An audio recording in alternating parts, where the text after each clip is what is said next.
I'm Will Hedrick. And I'm Jordan Schaffer. And this is Dog Ears and Timestamps, Witcher Podcast.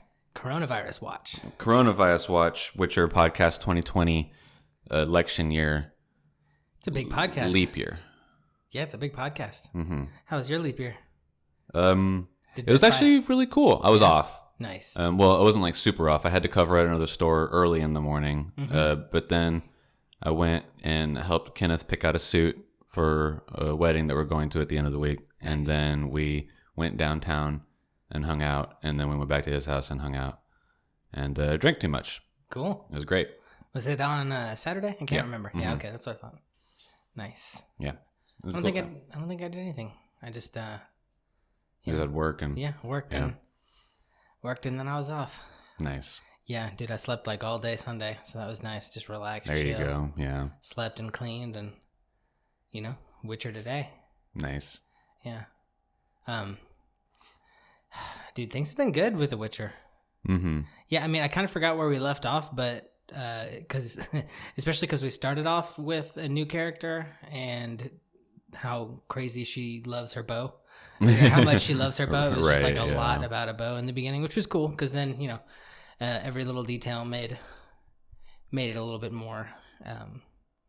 It felt like maybe the author went bow hunting or at least did some research on it or whatever, or at least thought through what things must be like. Because he definitely knew some stuff that was pretty interesting, especially like with the arrow coated into the different types of blood from the different wounds, which I mean, I've only ever seen one like bow kill live, but it was through the heart, and it was exactly like they said, just covered in this dark red blood. It was like splatters real close by, and then probably 20 paces from 20 like yards or so from like where we where it was shot, there it was. But I don't know, I hadn't had any experience with like those like lung shots or the gut shots like he was saying. I mean, it makes sense that it might be covered in like a bile, rather than just a pure dark red blood or a little bit like the foamy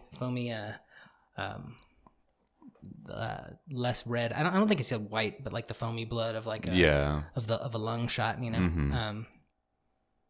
all fatal obviously, but some more immediate than the others, I guess, Right. And, I don't know, that was just really interesting for me. I mean, obviously this character has Geralt fever. It's a female, and doing something hot like archery or or sorcery, that's pretty cool. Both of those are cool. Does he get any more ladies? I'm trying to think. So far as we've gone in this section of the book, no. Yeah, it's just she's the only. Well, I mean, just in his life as we know it, it's just been sorceresses. Yeah, and then this huntress. Well, no. Well, also Renfrey, the former princess that Stregobor wants him to kill. Remember? And then I had forgotten. It was like her. the first episode of the show. Yeah. I had forgotten her. And then there's also that scholar in Oxenfurt that he's hanging out with, and then Dandelion crawls through the window and is like, "Hey, I found you." And there's probably others. Oh yeah, and that nun, right? Wasn't he with like this nun during the entire book? The second book that we read? Yeah, she was one of the the trainees at the Church of Melitel or whatever. Yeah. So I take it back, but just women of note. Right. Yeah. And I don't know. I like her so far. We haven't gotten Yennefer back, which is who I really want to see. But right. Yeah. I figure, at this point we're halfway through the book. It wouldn't surprise me if we don't see Yennefer until the end. Would it surprise you if we didn't see her at all? No, it wouldn't surprise me that much either. I'd be a little surprised, I think, if we didn't see her even a little bit. Like you just left us on the cliffhanger of what happened to Yennefer from the last. I think that it's certainly with the way that it's going, because at this point we've left off with Geralt and Dandelion being in captivity by the Temerian army by proxy of the Cintran, refugee army. Sentenced to die. Yeah. And so, obviously, how do they get out of that? Who is it that kind of rescues them? It's probably going to be like, Nilfgaard comes and or that starts guy another that attack. They freed from the casket. Oh, the non-Nilfgaardian. That we got his name later, right? It's a difficult name because everybody Q or something, doesn't it? Like something. That's really part weird. of it is Q. It's a really long name that he says a few times. But at this point we're led to believe that he's dead, but I don't think that he actually is because that would be way too like boring. Yeah, I mean, wasn't he following them? Or didn't he? Yeah. So. Why were we led to believe he died? Because we saw his horse walk by the party and it was covered in blood. Oh, I guess I didn't realize. I didn't put those two together. I just saw the horse go by and I was like, oh, that's gross. Right. So, yeah, we're supposed to, be being led to believe that he's dead at this point, which, I mean, he may be. It would be interesting for him to be dead because I don't think while he's not that important of a character, his existence and his circumstances are important because if Geralt would just think for a second, he would realize that he's wanted by Nilfgaard because he knows that Ciri is not captured and in Nilfgaard. Mm-hmm. So he's a loose end. And so, it doesn't take very much to figure that out. And Geralt's just such a fucking idiot whenever it comes to, this is the important time for you to not be stupid. He's always stupid in that moment. Well, yeah, he's not a mystery solver. Yeah, that's true. No, that is, when you put it like that, I don't know how I didn't think it was easier. So it would be weird for him to now be dead because that is the importance of that character, and for him to just die off screen so easily and without any of our characters having gained anything from him. After having run into him and recognizing who he is, it wouldn't make any sense for him to actually be dead. Yeah, I mean, he does kind of owe The Witcher, two blood... life death, so you basically maybe, that's probably part of why he thinks he has to follow him and help him and to maybe finally capture Ciri. I'm just kidding. Right. Like his original mission, wasn't that his original thing to that was to bring Ciri back to Nilfgaard, and so now he's wanted by Nilfgaard and would be killed by Nilfgaard. He probably is effectively a deserter, might as well be because he's dead otherwise. So, is that even desertion at that point? And then, he says that he's not in Nilfgaardian, that he's from a specific place that just is a protectorate of Nilfgaard. So, he's, doesn't necessarily have any, whatever you call it, countrymanship to stay loyal to Nilfgaard. He just had no choice, I guess, previously. Yeah. Can't help where you're born, I guess. Right. Yeah. Giving him this sad backstory. Right. So I kind of honestly I hope that's exactly what happens. I hope he comes in and whether he fully saves them or just gives them a key to right. I hope he does something. To kind of redeem his character a little bit. We've left him alive too many times. Probably the most likely and easiest thing is that the rest of the party stages some sort of rescue. Mm-hmm. The dwarves and Milva, the ones that they haven't gotten back with. I guess they're not caught yet. Yeah. So they're somewhere and, presumably okay. And, Yeah, I guess I don't know why I didn't think that they weren't. Whatever happens to Geralt happens to everyone in my mind. Pretty much, yeah, right. The dwarf that they're with, Zoltan. Yeah, I really like him. Is the one from the games that I was talking about. Oh, cool. That is a recurring character in the game. Last time that we were covering The Witcher, I couldn't remember his name at that time, but the second we ran into, he's like, "I'm Zoltan," and I was like, "Oh, you're the one." Do you like him in the game? Yeah, he's funny. He's cool. He's I like him in this. Pretty standard dwarf. Yeah, I think most dwarves in most fantasy worlds end up being just standard dwarf, and that's why we have the term, well, not that it's a popular term, I'm just using it multiple times right now, but that's why the term standard dwarf would exist if it does exist, is because they're all the fucking same. They're all just loud and rude and funny but loyal, and it's all the same things every single time. They all have a soft spot for somebody. He gave didn't he give the girl a diamond? Well, the gnome did. Oh, my bad. It was the gnome was totally turned. I think Zoltan was "Hey, don't you have something, Percival?" Oh, gotcha. And Percival was like, "Yeah, I think I do. Here." And it's just another rock to them. That's kind of what it seems like, because they had a different word for rubies and sapphires and stuff. Well, they have all the scientific words, right? And they were using them in much more scientific ways than just cutting them to make them look nice. Yeah, so that was interesting. They're not just 100% gemstones. Yeah, I like that he kind of goes into the by he I mean the author. He goes into a little bit of a little bit more like dwarf lore. Sorry, that was hard to say. I don't think we get a whole lot of that in many other books, you know? I feel like they try, like in Aragon, we got like a taste, but really it didn't help. And like the little bit, I mean, I guess I never read Lord of the Rings, but like I guess there's a lot in The Hobbit, huh? Like in the backstory for that. It really depends on if it's a decently written, series or story or whatever. It only would come up in the time that it would make sense to come up. Yeah. And like we're getting some of it in this section because we're spending multiple chapters just on the road with dwarves. And what are they going to do if not just talk about things? Right. And it was talking about how like the cards were so sophisticated, like much more so than human cards. The games were much more complicated. Right, yeah. We got like a whole section where they were playing a game, and when you're listening to it, it makes no sense. Yeah, it seemed like it was just poker with a couple of additional or less or just different rules. The way that I understood it. Not like Egyptian rat screw. No. But, in Aragon, the time that we really spend any time learning about Dwarven culture is whenever he's spending time at the priest city, the ones with all the purple robes, and then they spit at him because they don't think that they want the next dragon rider to be a dwarf or, whatever. Yeah. They're all religious and shit. And his buddy's like, oh, these guys are fucking fanatics. We don't have to deal with them. And yeah, I think because he was like technically related by like honor. He was made like a dwarf brother or something like that. By like that, either the one he hung out with or the old king that died in the battle. I can't remember. Yeah, something like that. He was named an honorary clansman or something like that. And so Stinginum. Yeah, and so he had to, as a part of now being part of the clans. He was honor bound to learn about the clan. Yeah, that's true. And there was quite a bit when that was literally what he was trying to get across. Like, here's some dwarf history. Right. And then I think that to further serve the greater narrative,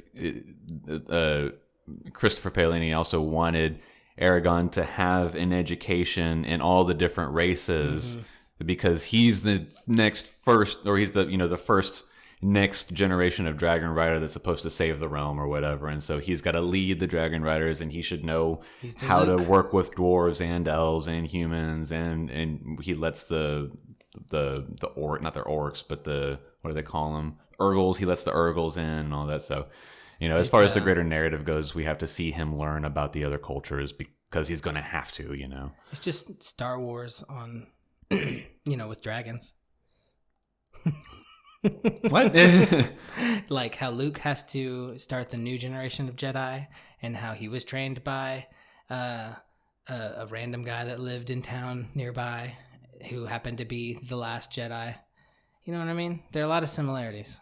I'm not giving it justice, okay. But there's a yeah, big like story beats. Yeah, there's a uncle. ton that's the same between Aragon and Star Wars as a whole. I was confused because I was like, but Luke doesn't suddenly go to like Twi'lek school or anything like that. No, and they're not getting like I was about to say Yeti. There's no like cultural education going on. What is Chewbacca? A Wookiee. God, They're not letting Wookiees put me in the headlights there. I was like, what? How do I not know this? What's a Chewbacca? Yeah. But yeah, anyway, so you think we'll run into another dragon? Now I want a dragon. We're talking about Aragon. No, I doubt it. I doubt there's going to be any more dragons. I know this is kind of dumb, but making that dumb coronavirus joke earlier, it's kind of interesting that we haven't run into like a big disease yet. That even if it's demonic by inception, if that makes any sense. Right? Yeah. That seems like a very common enemy.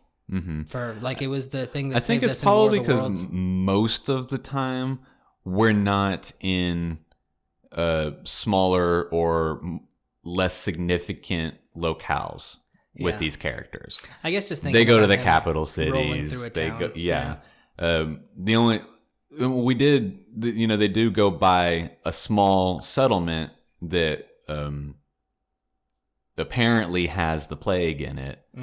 And they avoid it, but then they get in a fight with the Marauders that come through. But that's all I really get of that. It's not a story beat. It's just an example of, like, it seems like so far at least, it's all the monster of the day situations in this book are more not monsters but humanity, which makes sense because there's a war on. Yeah, those peasants sucked.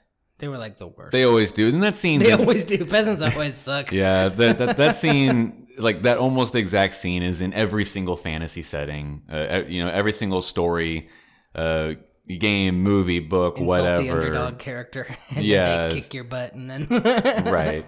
And so, yeah, that sort of scene where the mob mentality of uneducated peasants being led by some religious zealot always happens in every single fantasy setting. It happens pretty frequently in Geralt's story, often because he's the one being, put to the stake. And so, they're stupid. But, they're just like uneducated, ignorant peasants being, more or less preyed upon by this demagogue priest. And they're also refugees that have just been like run out of their homes. So they're already panicked and, paranoid about things. So they're human too, right? Stupid humans. Right. Human. Right. Well, I think that the last person to fill the jury of witches and wizards or whatever, like the sorcerer. I'm just making this up dumb conclave names for it, of sorcerer to like save magic, because it's in turmoil right now. It's like they're about to lose it all. Yeah, with the political upheaval and everything. Yeah. And so, nobody trusts them, and so they're trying to preserve it. I definitely think Yennefer is going to be the 12th, right? Like, I don't think. Well, we obviously don't know any others. They just introduced us to a bunch of new ones and all the old ones that we knew, except for one of the sorcerers we knew, right? The ones that are starting the meeting, that we're with them. We know them. It's Triss, Kira Metz, Philippa Eilhart, the one who's been working with Dijkstra, and then also what's her fucking name? Margarita. We met her very briefly whenever Yennefer was going back to the school or whatever and bringing Ciri with her. So we know all of them by name and face from the show as well. I'm pretty sure that all those characters were, except for Kira. I don't think that they showed Kira in the show. But then the ones that they talk to through the portals, we know some of them. We had never met the Nilfgaardian representative before, but probably a bunch of obvious reasons. Yeah. I think one of the other ones, like we had heard the name, but I don't think I'd ever run into them. But we had run into the one who's now the Queen of the Elves in the Valley of Flowers. We knew one of a few. We knew probably most of them, or had Geralt or Yennefer had run into them at some point in time. But then obviously we know Triss and Kira and Philippa. Yeah, I mean, short of like Ciri being on the council, because she's like young, and it's like, well, you might live through it, and like I don't know why I think that, because I don't think sorcerer, I don't think the magic people, I don't think they age like normal. So to think of youth being the reason that they'd live, right? That was silly. But so I don't think it'll be her. I don't think they're waiting for her to come to the council or whatever. No. Yeah, the only one that makes any kind of sense would be Yennefer, but because we don't know her fate still. So yeah, but for them to even be like, oh, well, what are we going to do with the final seat? If it's not being offered up to one of us to find somebody from our, general parties, and then for Philippa to be, well, that's something we'll have to talk about when we all come back together with the other candidates. It's like, kind of like, okay, so it's Yennefer then, right? For it to be left open in that sort of teasing way, and we don't know any other female sorceresses that weren't already there named, besides Yennefer. The only other one that we know named that wasn't there is dead. The former headmistress of the school. What's her name? She cuts her wrist at the end of the last book. She's the one who was Yennefer's teacher in the show and in the book as well, but we don't see it. I can't remember her name. Doesn't matter, I guess. Me neither. She was cool though in the show. Yeah. I mean, she's fine. She's better in the show. I'm just kidding. So it must be Yennefer, right? That's the only thing that makes any sense. Right. That's all I can think of. Yeah.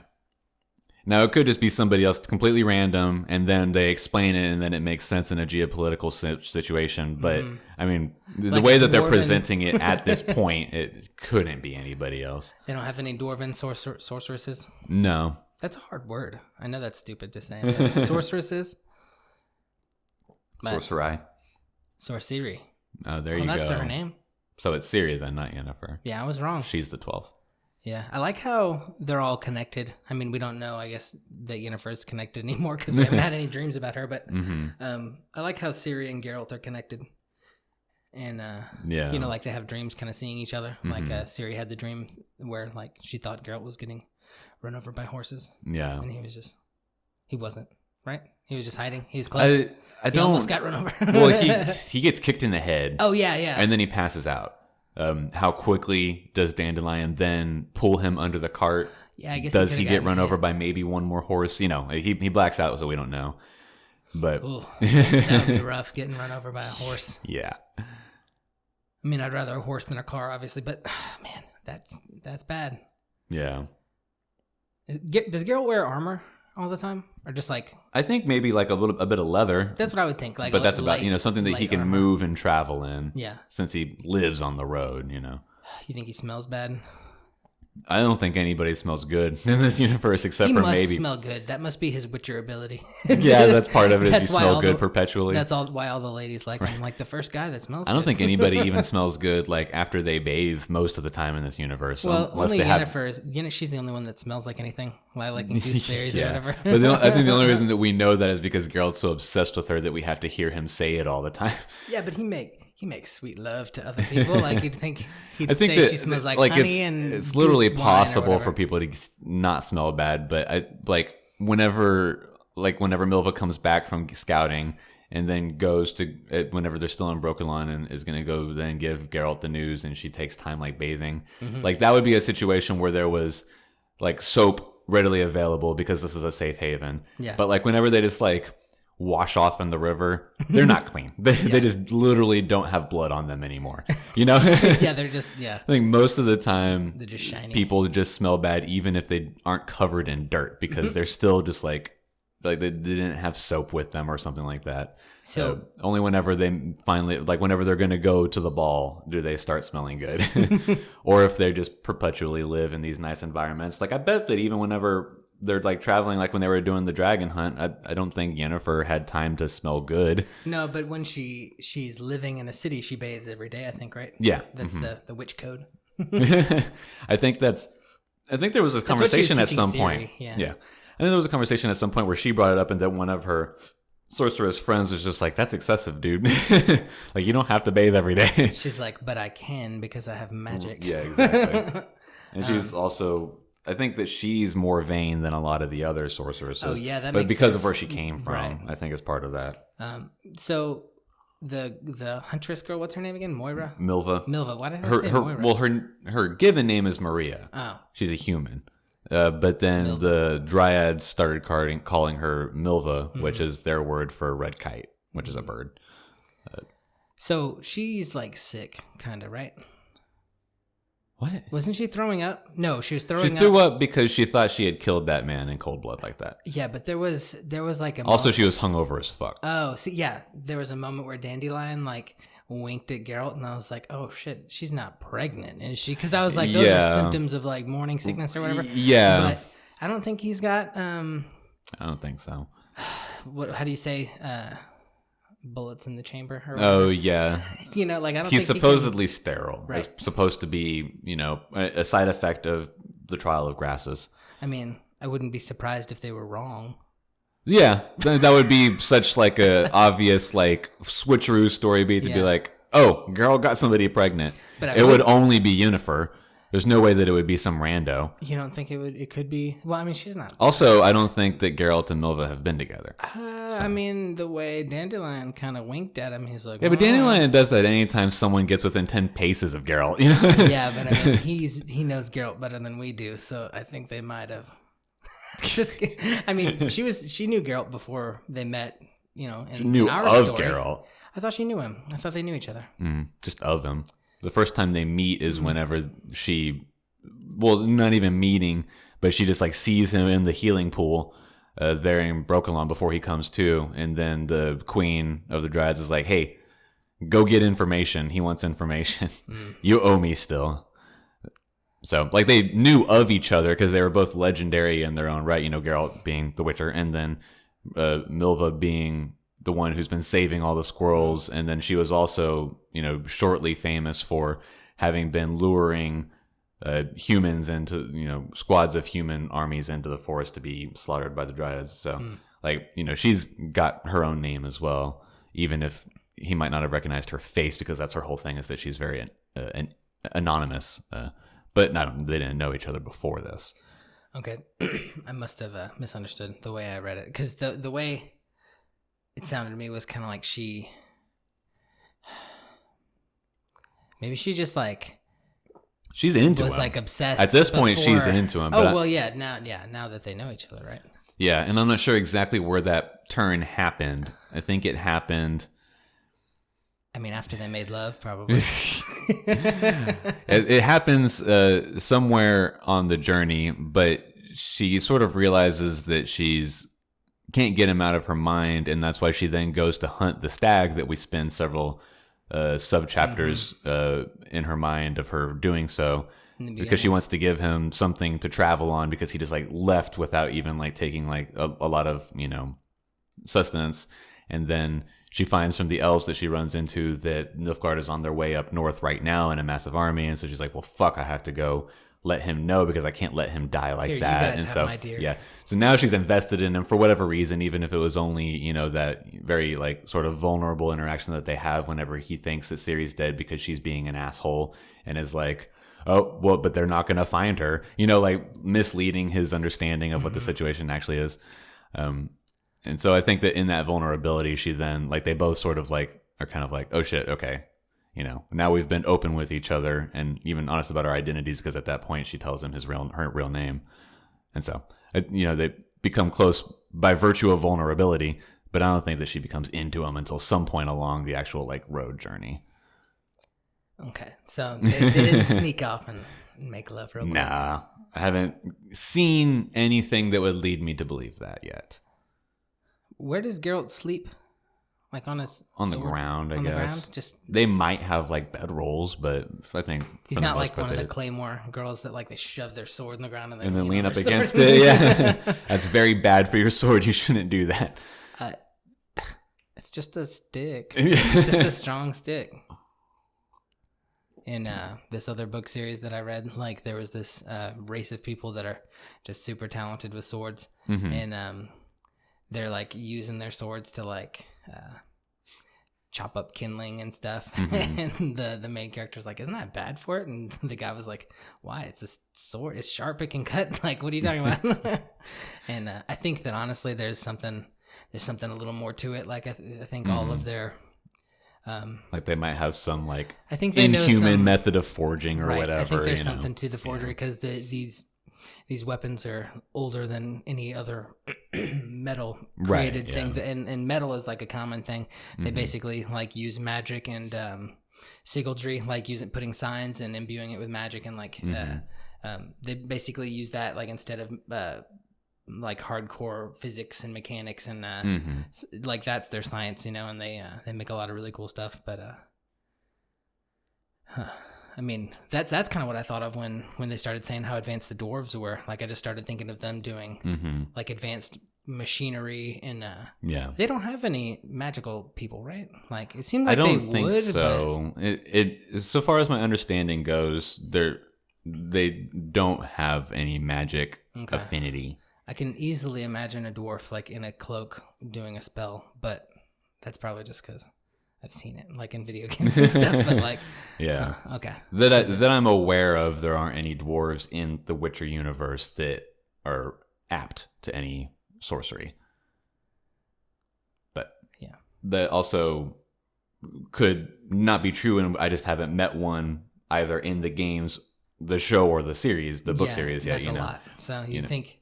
One may show up. You'd think you would have seen one at least in the game, if you were going to see one. Yeah, if anywhere, yeah. Right? Yeah. So when they were all drinking, at timestamp 4 hours, 40 minutes, and 11 seconds, Dandelion was kind of telling everybody like about their secret mission and stuff, and Geralt was getting like super pissed. Yeah. And then he just like disappeared. I mean, why didn't he stop him? Like, why was he just letting him talk and talk? I mean, was I supposed to get that? Like, I don't know why he didn't stop him. Well, I mean, it seemed like he trusted everybody. You can't stop Dandelion anyways. Yeah. And then certainly not when he's drunk and the people that want to hear the story are also drunk. Yeah. It's like whenever you're at a party or something and everybody else is more drunk than you are because for whatever reason you're not feeling it that night. And then you're like you see your buddy about to do something stupid and you're like, hey, calm down. But then everybody else is like, no, let him do it, man. You know, like you can't win in that situation unless you start fighting. So, no, that's why he ghosted. He just goes to piss and then he's just hanging out for a little bit. Yeah. And then Milva's all pouty because she's like, I'm in love with you. But Dandelion's talking about Yennefer, who you're in love with. That's probably when they made love because he's like, oh, we can just make love and you'll feel like we're in love. And then that's when she experienced morning sickness.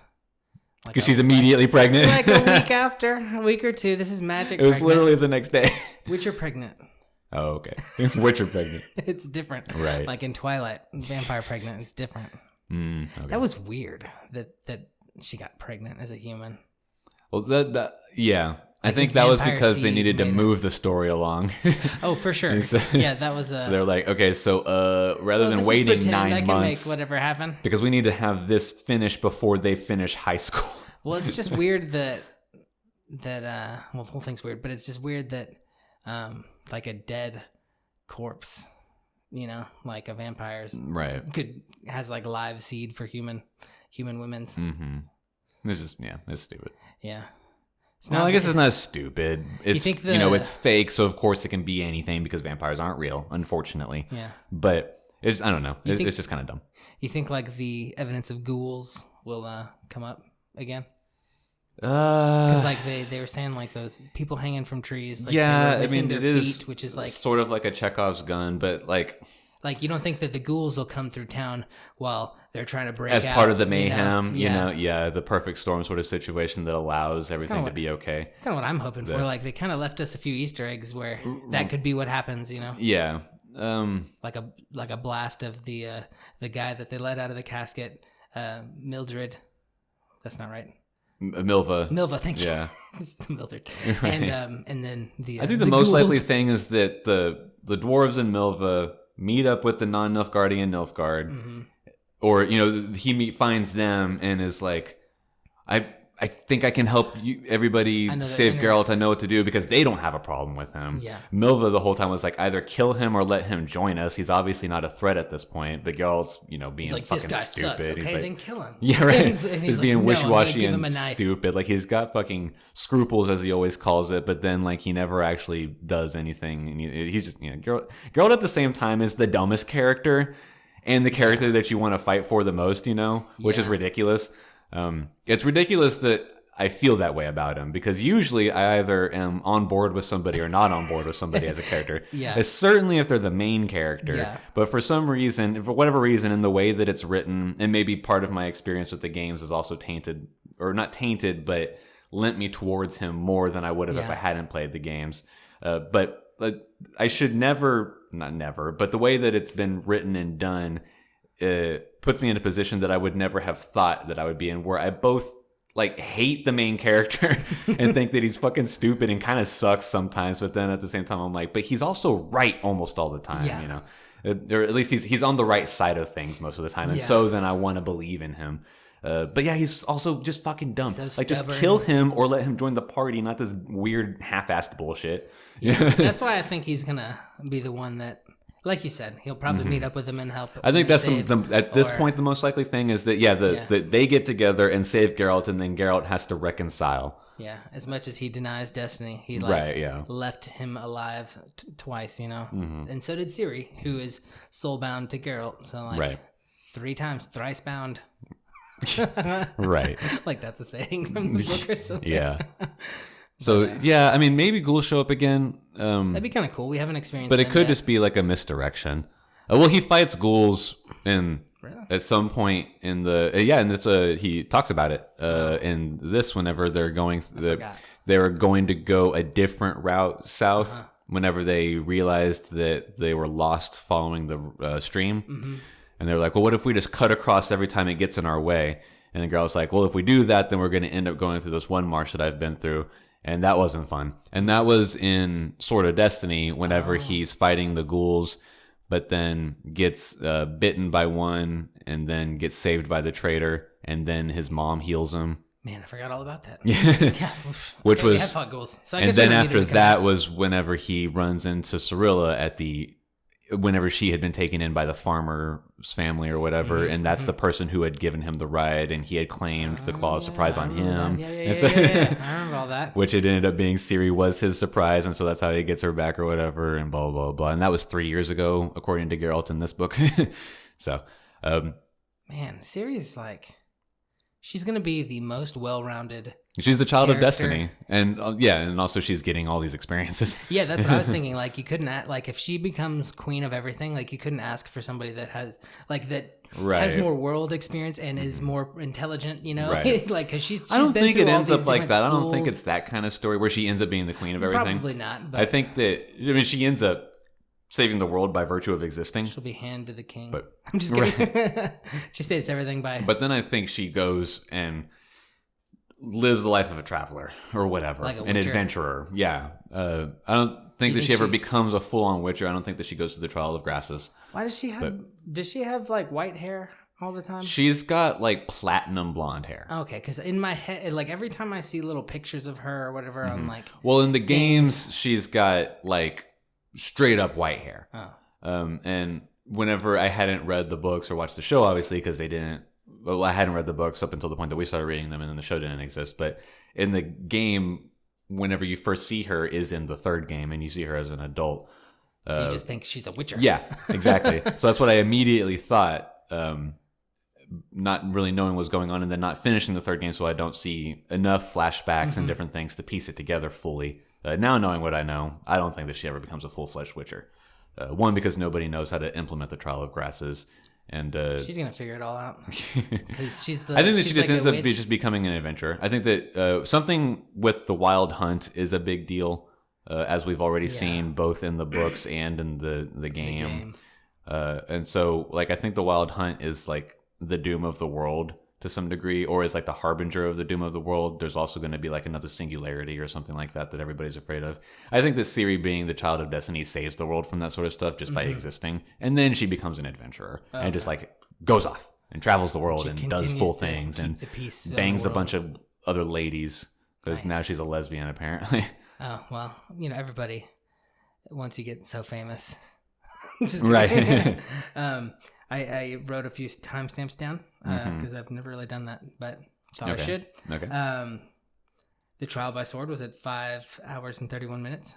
That's when he said, like, I'll go trial by sword. And I thought that was important. And then it didn't end up being crazy important. I mean, it sort of was, but at 5 hours, 32 minutes, 52 seconds, they say Baptism of Fire, the name of the book, which was like, I got to write that down.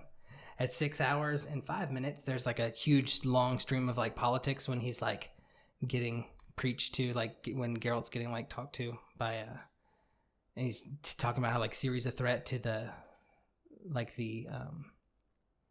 shoot, I wrote it down, a threat to the core army.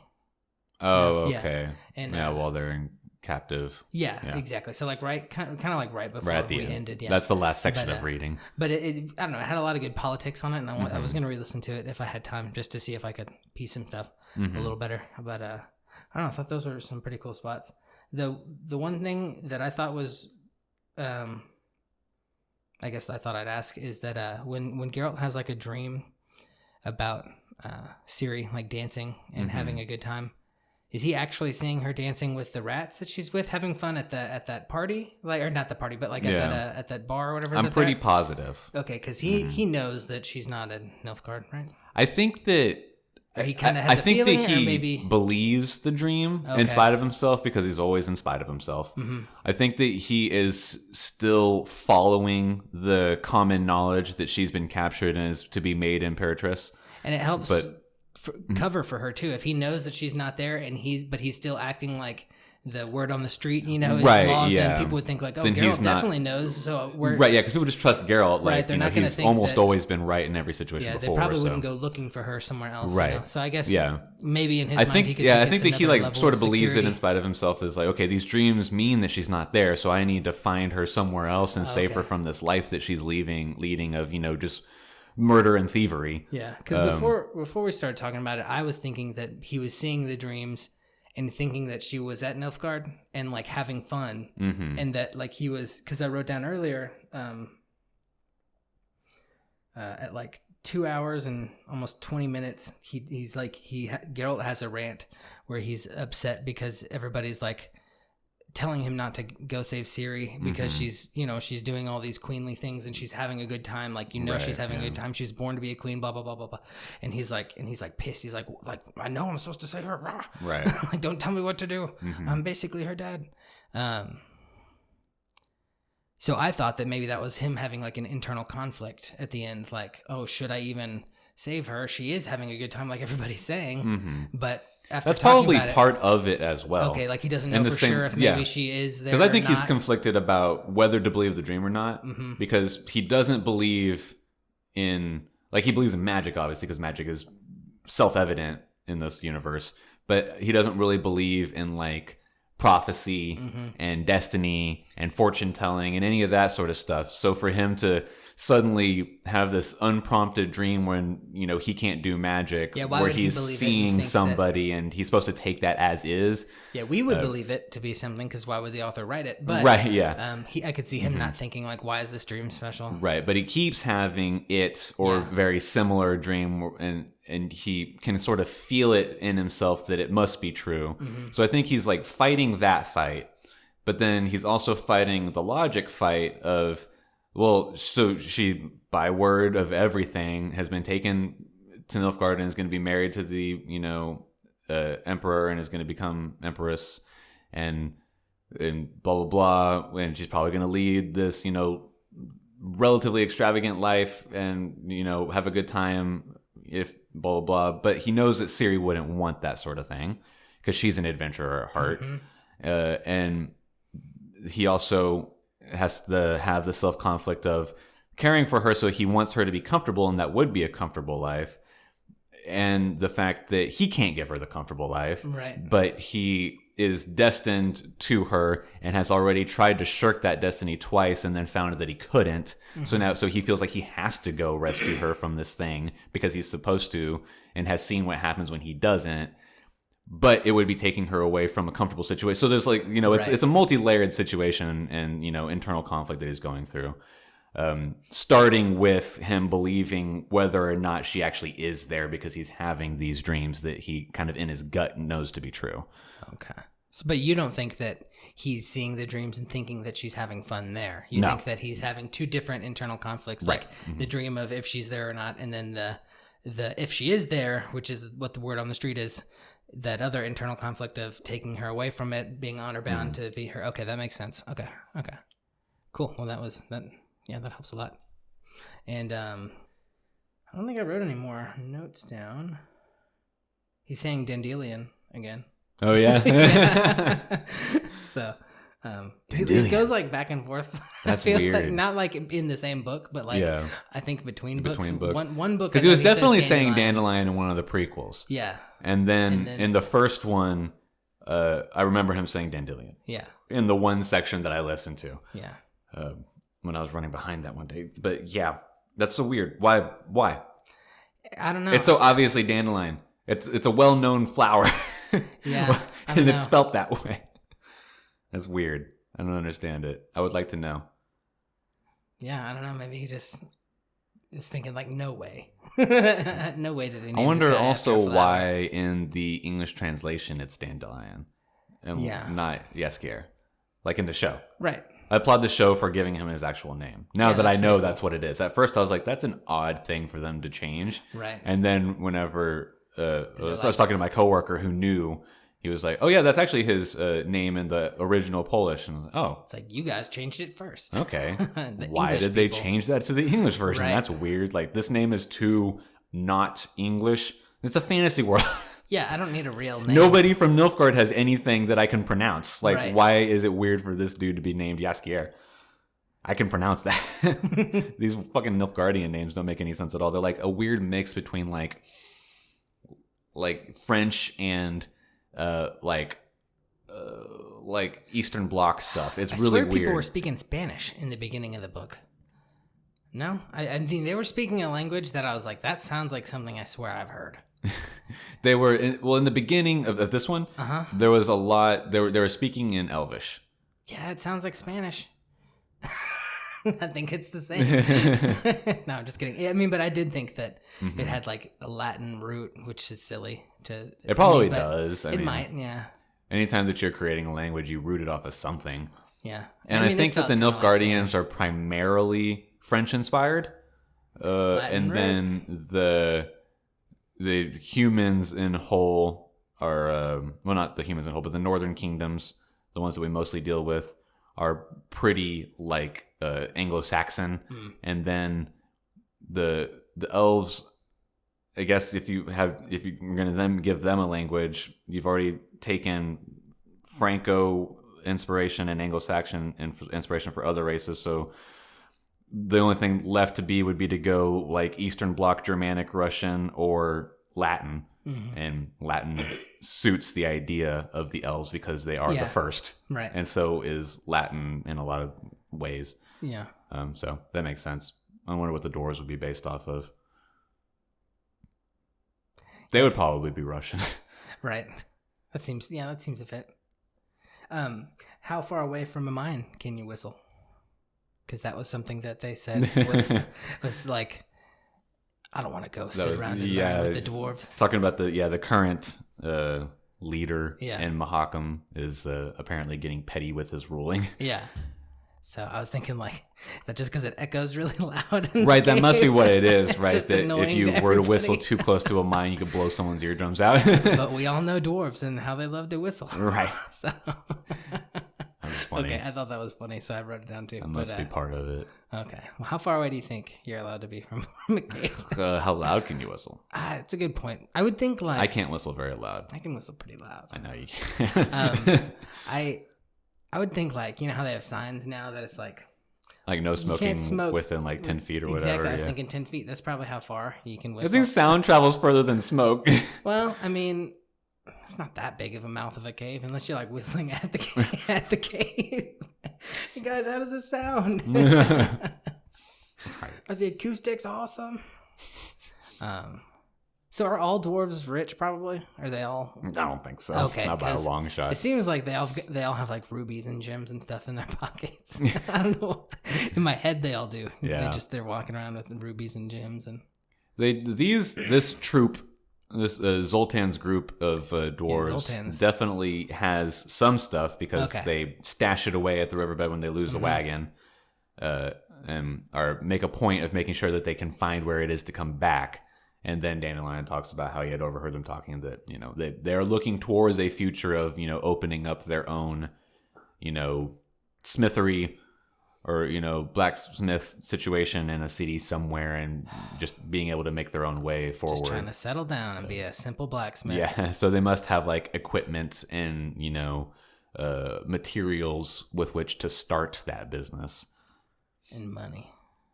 Yeah, probably some some liquid capital. Yeah, you can buy some some real estate. Yeah, get yourself a shop in the town. Yeah, you got to start somehow. So, what would you want to do if you if I threw you back in time and you were going to inherit a like a blacksmith shop or or like a leather tanning place or like a butchery or I feel like being a smith would be all around the best choice because like it'd be pretty good, yeah. Because it's lucrative, it's something that everybody needs, even if you just need some fucking horseshoes. Yeah. And then it also forces you to be practicing physical fitness. That's a good point, which is not necessarily something you'd have to do. I don't think. I guess. Yeah, depending on if I was the town baker, right.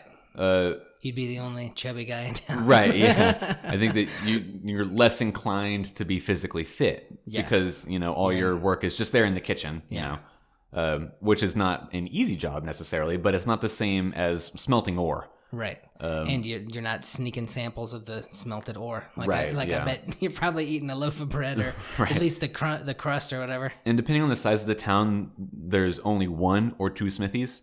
Yeah. There could be a couple whereas makers. if you were like, a woodcutter, you're one of several dozen. Yeah. And therefore potentially replaceable. Glass blowing wasn't a job back then, probably, right? I'm sure that it was, but I don't think that it was something that was in small towns. It was probably like only in like the castle town, okay, not that like, sort of thing. Okay. Not like in a hamlet in the middle of the country. Right, yeah. Unless it was just like somebody I was thinking like an alchemist might live by and then... Right, and certainly if it was like a town near a beach where sand was readily available. Yeah. Then... maybe like just on a lark, some more artistically inclined person was like, well, I'm going to blow glass on the side, Yeah. So maybe, but I don't think that was like a town necessity like a blacksmith would be. I always thought that being a tailor would be a really cool job in real life even. Yeah. But I think that is an example of a more readily available yeah, that would be a good job. Back then, I feel like there's probably more than one tailor in a town, depending on the population. There's probably like... I just think that the job security of being a blacksmith is more there than some of these other ones. Yeah, you think a tailor would be the same as like the leather working guy, the same as like the cobbler? No, like, you don't think I think that those are all individual. In a small town? Yeah, because in the absence of machinery like we have nowadays... where you have to do everything by hand. You'd need somebody to make those. The time that it takes to do that sort of thing, you have to specialize and be like, okay, I only do leatherworking. I only have time to fuck with leather. Yeah. And the leather guy's like, I sell to the shoe guy and the tailor. Right, yeah. I think that's probably what it is, yeah. Okay. And I think that, and certainly once, guilds became a thing in, like the Middle Ages, then it was set up that way where it was, they would come together and have agreements. Okay, you provide us with materials as your profession, and then we make the goods, and, and all that sort of stuff, then becomes organized. I think like...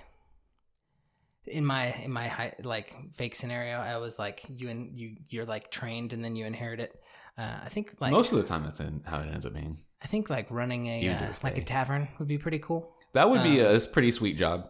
Even though one of the like the towns that we were saying, like even though it doesn't seem like it'd be the most lucrative all year, at least, right. Like you'd have to wait for travelers. There's so many factors. Yeah. Like if you were the only inn in a town, then everybody comes to you for alcohol. Yeah. And that's what I was going to say. Ideally, you'd be the inn / like saloon thing, Right, where they could, drink and... no whoring in my saloon. But like they could drink and sleep and clean up if they need to and buy provisions for Yeah, they sell like provisions and stuff, right? Like for a journey. Like I think oftentimes, yeah. I would go talk to the baker, get the bread. I would make my own beer. Yeah. And ales and stuff. I think it probably depends on it. That also depends on the town. Yeah. If it's a town that's large enough to have like a provisioner, that then I doubt that the inn would waste time selling goods because the provisioner is just going to undercut you. Yeah. So why even bother stocking that shit? Yeah, I would just make a deal with the provisioner. I'd be like, hey, they're already coming to my place to sleep, so you can just come in and sell them for a price. No, that's why my tavern would go under. Okay, well, what are you thinking? What do you think's gonna happen? I mean, I don't think Geralt and Dandelion are gonna die. No. Once again, I've got the cheat code. I know who lives, at least as far as the games go. Yeah. So mildly upsetting, but then also like, I mean, you don't kill Geralt and Dandelion or either of them in the third book. So they escape or are released in some fashion. That much is obvious. We'll probably get Yennefer by the end, but maybe not a lot. Mm-hmm. I think that Yennefer shows up at the end, very likely even if only named, whenever the conclave gets back together and they decide, okay, so the 12th sorceress should be Yennefer. What does everybody think? And somebody's like, wow, Yennefer, blah, blah, blah, blah, blah, that bitch, you know, whatever. Yeah. And then Yennefer, like, her portal opens up and is like, did somebody say Yennefer? You know, something like that. And then do you think Ciri's going to meet up with any of our... I don't think yet. Our main cast. I don't think yet. I think Ciri continues to have some adventure on her own. With the rats. Cool. I think so too. There's definitely a divide that happens with the rats at some point. Something happens, whether the war reaches them or... Yeah, because it's not all dancing. Yeah, it's tough times. Something happens where a wedge gets driven in between the rats and Ciri either ends up on her own or with one or two of them or something like that. Yeah, because she does seem to have some friends in it. So. Yeah. Cool. What do you think? Yeah, I kind of thought anything the same. Different? Anything additional? I don't really know. I don't even know if we're gonna. I mean, I assume that we're gonna get a big battle. I don't know how Geralt's gonna get out of it, other than maybe the way how he's gonna get out of jail. You know, other than maybe the way we predicted with with his old squad meeting up with the guy that he saved or let survive a couple times, and then. I feel like we might get a big dream or something. I kind of don't think... I feel like we might not get Yennefer in this section, which would be... That wouldn't surprise me. Yeah. It'd be a bummer, but it wouldn't surprise me. Yeah, I feel like we're either going to not get her or she's going to be maybe like one of the last scenes. Yeah. For some reason. Like, you said Yennefer. Like you said, yeah. She'll be walking into the meeting of the... I feel like if we do get Yennefer, that's the only way. Right. As the small reveal that she's the 12th or something like that. Yeah, but I don't think anything else is going to happen with them. Yeah. At least storyline wise, I don't think. Like very big. Maybe they'll have a small talk, but... I don't think any of the three meet up.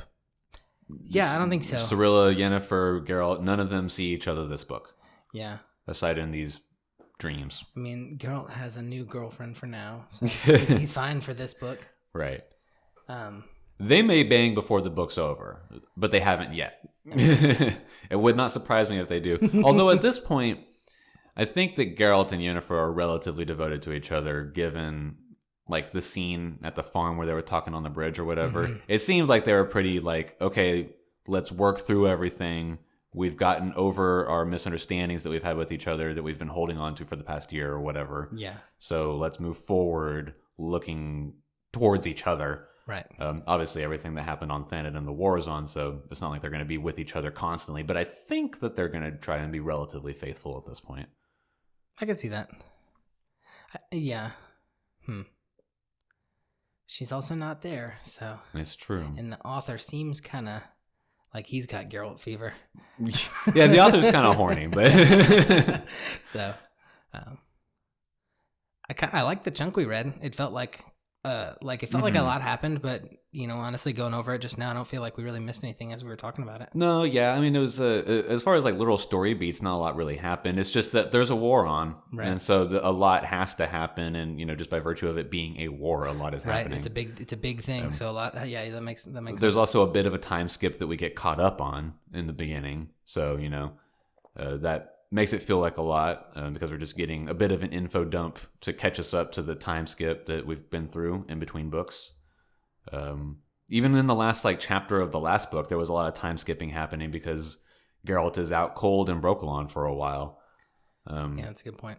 But I think it's like 3 or 4 weeks of a time skip in between the two books. I think I don't know that for a fact, but it's something like that. I think he's out for a fortnight, they say. Like, out cold for a fortnight, which is 2 weeks. And that still wasn't enough time for his freaking leg to heal, Right, yeah.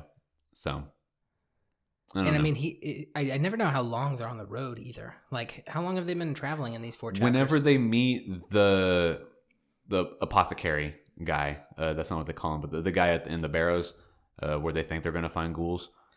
We've been on the road for 4 weeks. Whenever he goes out there and he's pissing, and then Milva comes out and says, "What's taking you so long?" He says, "I've been counting." He says 12 days. Oh. So it's been 12 days since he and she left Brokilon. And I don't know how they ran into Dandelion.